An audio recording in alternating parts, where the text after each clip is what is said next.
The mayor of Bryan says accusations that he held a plane for ransom are flat out lies and said the claims were sensationalized by uninformed internet bloggers. He goes on to say that he made several attempts to help the pilot retrieve the aircraft. The pilot had just left Austin in late December.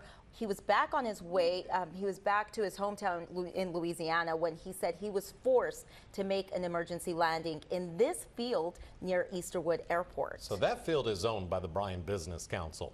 An attorney representing Bryan Mayor Bobby Gutierrez released a statement today clarifying why his Longhorns were on the property.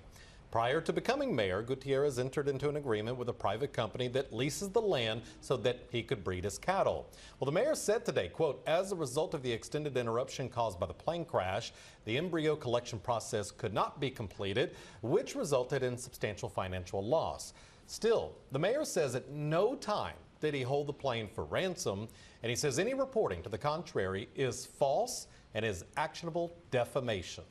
Tonight, we're learning more about the property and its association with the Bryan Business Council, a nonprofit organization. News 3's Donnie Tuggle has been looking into that part of the story, and he has the latest.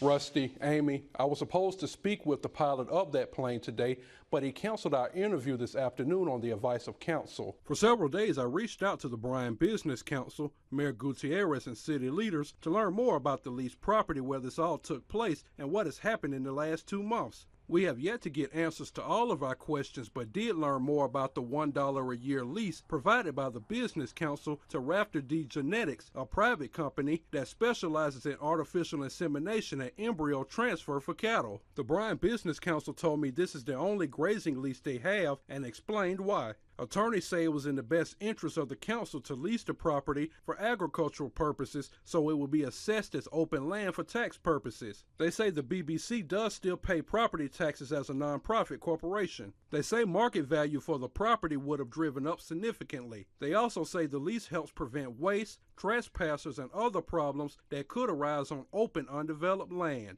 Attorneys for the Bryan Business Council only responded to our questions in writing. As far as the airplane, I also learned today plans are underway for a retrieval company to deliver the plane back to its owner in Louisiana sometime next week. In studio, Donnie Tuggle, News 3.